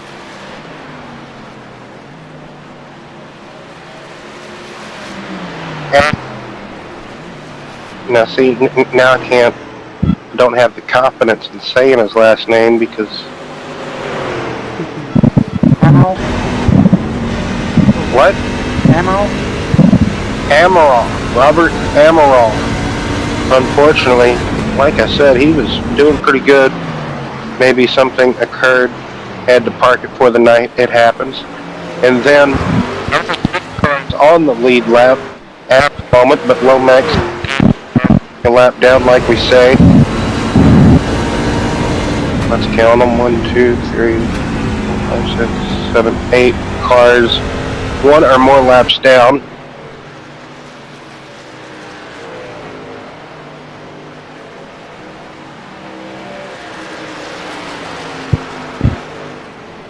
Ten laps to go here.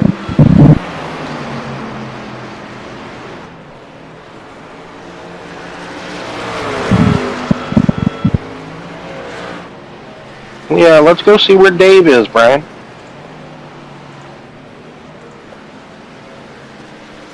Looks like coming out of 4. Start finish now. Yep, there he is.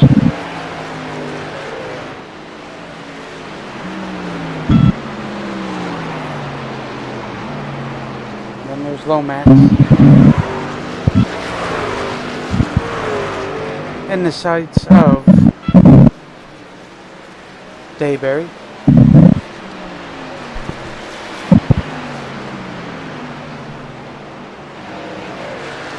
I don't think Brandon has enough for Dave, so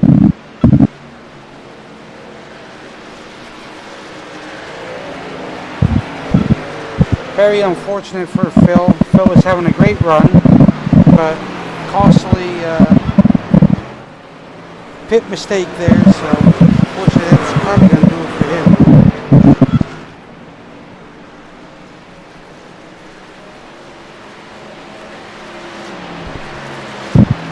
Yeah, and like I said, can't wait to wonder or ask Mark what happened to him.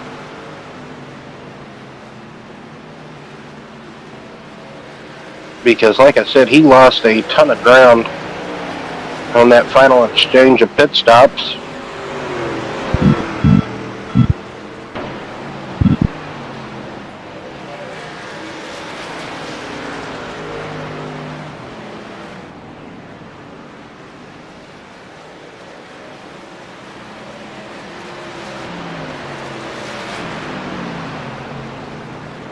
With the pace they're running at the moment, I don't know if they'll get to low max. They just looks like they're just kind of stabled out. Well, I think Brandon Moore might be closing in on Dave. Yeah, good possibility.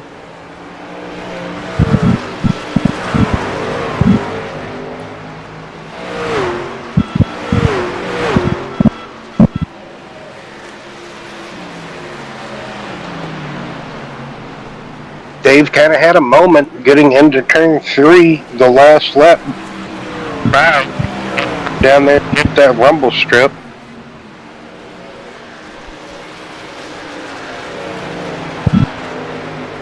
Five laps to go here tonight in the BNR Truck Series from Gateway, or proper terms, Worldwide Technology, as they have it listed. No track sponsorship. Yeah. And brought to you by iRacing, great platform of simulation here.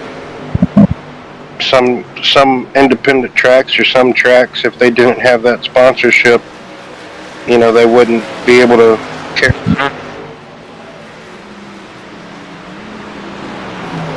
By that.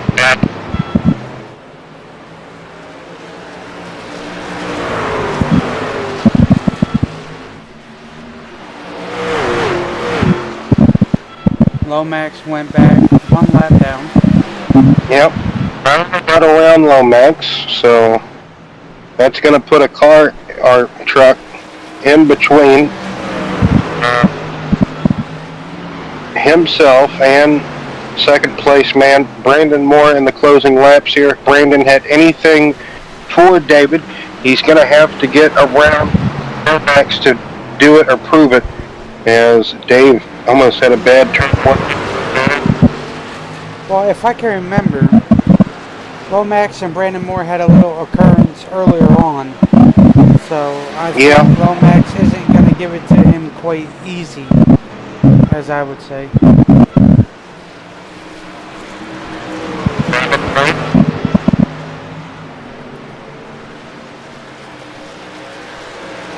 So that's 2 laps of the white flag.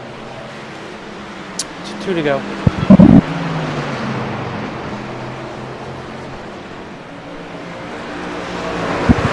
Next time by, they'll take the white flag. Yes, indeed. Here at Gateway, Dave has a pretty comfortable buffer and gap between him and Brandon Moore. The white flag now.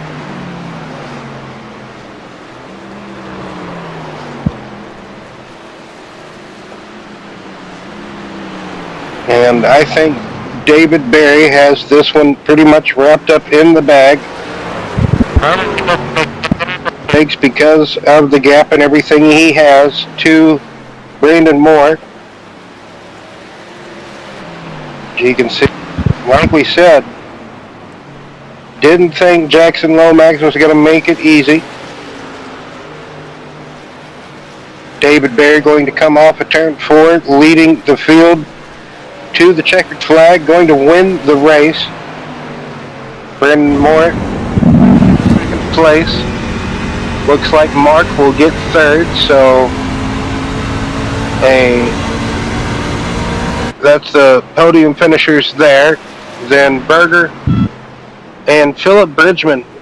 That rounds out the top 5 finishers on the lead lap.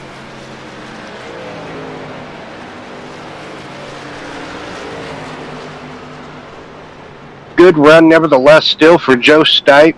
I know it's not a big field at Gateway, but still, he was really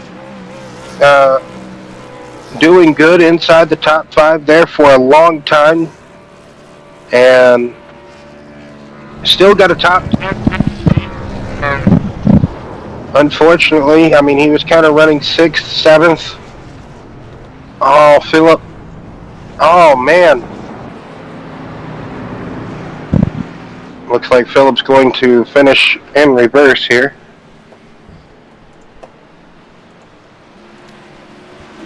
So, had a moment coming off of turn 4 and the truck just got away from him. Man. Overall, I would say good race. I mean, it's still great that he finished on the lead lap in 5th place, top 5 result. Led a bunch of laps with him and Mark, had a great battle, just unfortunate that just had that lockup coming into the pits and unfortunately dipped it in the grass. Once you get it in the grass on iRacing, really any racing platform, any racing game simulator, it is hard to just get it back straight, and then, man, it's almost like riding off-road somewhere in the Baja Hills, just about, or driving on ice, or really rainy roads, really grass in gaming or sim world, drastically different in a way, slightly. Still, you never want to drive on it in the real world, but anywho, that's enough pandering and wandering about the grass. Let's try to talk to our podium finishers, and then we can finish out the evening here, Brian. Yes, sir. Mark, you got a copy? Yes. Hey, Mark. Strong result, probably not the strong result you were expecting after being up front with Philip there, having that good 1-2 battle pretty much all the race, leading a lot of laps. Did you lose some, like, how did you lose that, I would say, 3-second gap there? Was it just the fact that they had just a few lap fresher tires for that period of time before you pitted, or did you get loose and we didn't see it? What happened, Mark? Well, I think it was they pitted before I did, and so they had the fresher tires while I was going slow. They were going fast, and so they were just picking up lap times. So then I got behind them, and I couldn't catch them. That makes sense. Okay, I was just kind of like, man, I was like, that could have happened, but I was just like, man, my head just couldn't wrap around it. I was like, man, Mark was out there so dominant, and then that pit cycle occurred so I was expecting you guys to, go a little bit longer, and then they decided to kind of short pit it, and I'm like, oh man, what's this going to play out like? And I don't want to say, Dave kind of stole one, but they just kind of put themselves in a different position with the fresh tire, like you say. But other than that, Mark, how did the race go? Looked like you had a heck of a truck tonight here at Gateway. I think it was a solid race. Led a lot of laps. Comfortable 3 and 4. Had a little bit of trouble in 1 and 2, but overall, kept the car up front. Been in the top 5 all day, and had good drive off on the pit stops, and just that last pit stop, I just stayed out a little too long. Right. And next week going to be Nashville. So that kind of mile and a third, kind of awkward, kind of cornering. It's not quite your average mile and a half. It's slightly different compared to the rest of them. So what would you be looking forward to going to Nashville next week, Mark? I actually like Nashville. I think it's a really good track for me. I think I should be able to hopefully keep the number 9 up out front and keep building on this momentum that I've had those last few weeks. Yeah, tremendous momentum you have had, like you alluded to. Just fantastic finishes the past few weeks here. So, like you say, hopefully you can carry that momentum forward and into the coming weeks as we keep kind of building up into the BNR Truck Series playoffs. Looking forward to that. Got any shout-outs or anything you'd like to give or anything else there, Mark? Yeah, I just like to thank everybody. I mean, today was a really good, solid race for everybody. Hardly any cautions. Everybody drove pretty well, gave people room. Got to thank the admins for what they do. We appreciate you guys and our broadcast people. Well, thanks for talking to us, Mark, and can't wait to see you next week at Nashville here in the Truck Series. All right, thank you guys. You're welcome. Next up will be Brandon Mole. Oh, B Moore. What's up? How you know? A little up and down for you tonight. Overall, I would say solid comeback for you after having a few slip-ups there early with Lomax and whatever else it was.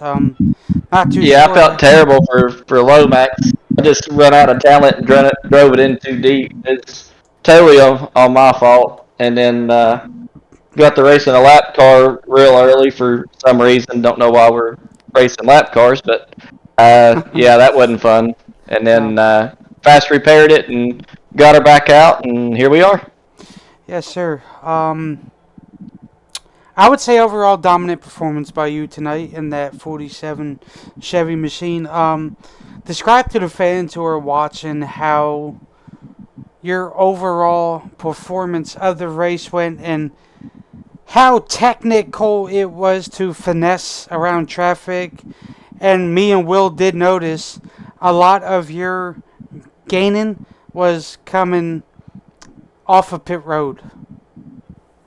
Yeah, I mean, I was just digging off pit road and getting on pit road, trying to make up as much time as I could. I about looped it one time. I think it was like the last pit stop. I got on the brakes pretty hard. But yeah, just trying to make the most of it, and then once you get back out on the track, don't put the tires off of it and try to keep it up front was the game plan. And worked out pretty good. Yes, sir. Next week, these BNR truckers head to Nashville, the 1.3 mile awkward shaped oval, shall we say. What will be your mindset and strategy going into Nashville if you're going to be attending that? Be the same probably as this one. Tire management, obviously, Nashville's pretty abrasive track there, so you're gonna have to keep the tires on it and not overdrive the corners, keep the right front turning, and hopefully we'll end up with a similar result.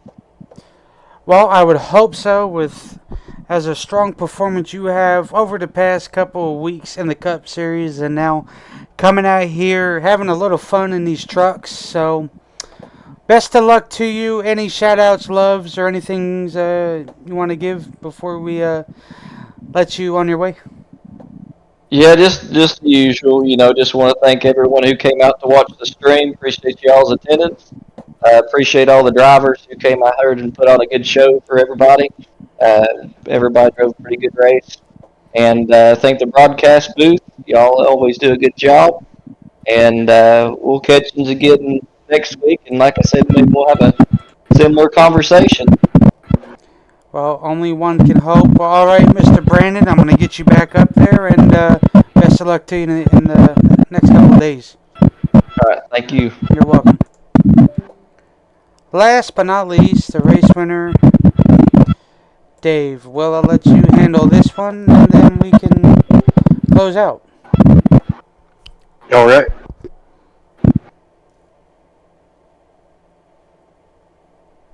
Dave, you got a copy? I do. How you doing, Brian? I am doing all right, sir. Go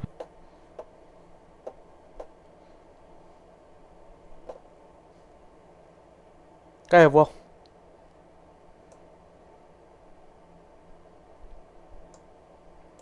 Oh, you might have been having technical difficulties. Anyway, Mr. Barry. Yeah, he is. Awesome performance tonight by you in that 56. A lot of ups, a lot of downs. I was trying to figure out earlier why you were caught in the back, maybe a mishap on pit road, and here we go. We got Will back, so I'll let Will take over. So disregard anything that I said, but I'll let Mr. Will, if he's back. Yes, I got disconnected. There you go. Okay, Will, you can take over. Hey, David, so congratulations first off and foremost for getting the victory here this evening at Gateway. Impressive drive to come back through the field and also back up towards the front. Had a bit of a mistake, we do believe. If you don't mind, tell us about that real quick. Well, I had a few mistakes, actually. I tried to do a restart in third gear, which did not work, so I hurried up and got out of everybody's way so they could just get by so I wouldn't cause no incidents. And then I tried to spin out entering the pits, and I actually tapped the wall and spun a little bit, but got straightened back up and just got back on the track and was just having fun. Yeah. Well, a couple of the moments we just didn't catch. So there was that one time, I guess it could have been the restart like you talked about. You were up there, we saw, and then you kind of dropped down to like 7th or 9th or so, way down the timing cheats. But anyway, recovered, got back up inside the top 4, top 5, and got up there amongst the battle with Mark and Philip that was having. And you and Brandon kind of pitted at the same time that one pit cycle. And then this final pit cycle, you just pitted a couple of laps after Brandon. It seemed like you didn't want Brandon to kind of capitalize on any type of fresh tire advantage he was going to have. So he kind of was playing that close to the chest, it looked like, as far as trying to race with the ones that was around you, as far as kind of pit when they were pitting. So you kind of had the equalized tires with them, and that's kind of looked like how this race was won with the fresh tire because of how much time you guys were losing on older tire. Dave? Yeah, I mean, I really think that, Phil and Mark were just, lights out. Lights out, yes. The whole night. And then Brandon found something and just, he drove it to the front as well. And, I was watching him. Richard pitted. He called out his pit, and I kept looking at the timer just to see where Brandon was, and I noticed that he took pit road. So I thought, okay, I'll finish this lap, go another lap, but I got to watch my fuel. And then it kind of bit Mark and Philip, because I think Mark pitted 2 laps later and Philip another 4 laps later. So just having those fresh tires were just, man, they were just amazing to go out there, run some decent laps, and just make up a lot of time. Indeed. Sometimes, that undercut or the short pit can just be so crucial compared to how much time you can take on a fresh set of tires. So, like you alluded to, just tremendous advantage. And got anything else you'd like to add, David, about tonight's race? Maybe what you could be looking forward to next week to Nashville? No, just hoping to, have another good solid run. And, I'm going to give a shout out to Mark for finishing third, and also Mike for finishing seventh. So very good day racing is, making a charge towards, the top of the board and stuff like that on the team. So, we're just looking for some good finishes, and just running with these guys are amazing every week. So I want to thank BNR broadcast booth with Brian and Will, and I'm sorry, and yourself. So I looked right down at your name. It's okay. So, but I want to thank you guys. You guys do a great job. I look forward to going back and viewing everything and listening to you guys. So I appreciate everything. Well, appreciate the kind words and sentiments there, and also thanks for talking to us, Dave, after your win, and also sometimes during the races and whatnot. Always appreciate the drivers talking to us. So hopefully you can carry this momentum forward into Nashville and see what to bring next week. So like I said, congratulations, and celebrate tonight's win. Also, like I said, look forward to Nashville. Thanks a lot, guys. I'll catch you next week. Yes, sir. Well, all right, Will. That will do it for tonight's broadcast here from the BNR Racing Network. Once again, a very huge thank you, much appreciated to you, Mr. Will. You do a hell of a job, and couldn't ask for nothing better than that. So I always enjoy it. Calling the races with you and gives you something to do, keep you occupied, and also these drivers love to hear it, watch them back. So, and they appreciate everything you do too. So, nothing to least. I would say overall, great race. 3 cautions, not bad, or was it 2? I can't remember. I think 2 or 3. I think it was 3. Not bad for a gateway, a full race length here for these truckers, as we see some traffic now starting to exit the track over there to the right side of the screen. So those drivers left happy, and the grass here is a little torn up, but that's all right. Well, how would you summarize the overall racing from high up here in the sky and calling the shots? Well, like you alluded to, I have to agree with you. Very good race, only 3 cautions. Good battling all throughout the field. Good side by side, close together racing.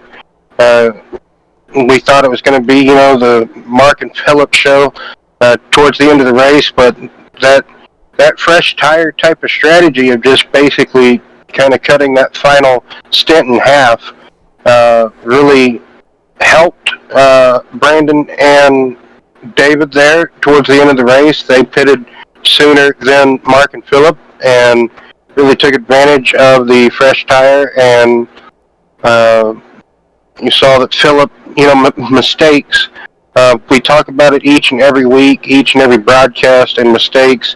We saw that some drivers just made them tonight, and just about everybody in the field made them, whether it was getting loose out of the corner or driving it in there too deep, making contact with a fellow competitor, or getting into pit roads. So on and off here, very tricky. So next week, Nashville, that mile and a third race next week. That track, like I said, it's a normal D-shaped oval like Las Vegas or Kentucky, but just the average cornering speed vastly different, and it is a different D-shaped oval than you would think. So kind of can't wait to see what that kind of brings, because the racing there can get kind of intense at times. So, but for this evening, Brian Huntley and myself, Will Roberts, we'd like to thank each and every one of you for tuning in, coming out, enjoying these BNR broadcasts. And, you know, if you guys are looking to join a league, get in touch with Brian Huntley here, or any of the other admins, Josh Small, even get in touch, you know, with Kyle Gooden. Any of the racers, I guess you could say, kind of get in touch with them if you can. Yeah. But Philip, so, anybody? yeah. Anywho, but yes, Xfinity Series in a couple of days on Thursday. I forgot to see where they were at. Sonoma.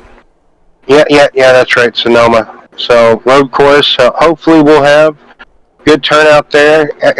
That'll be a good race. But until then, I'd like to wish everybody a safe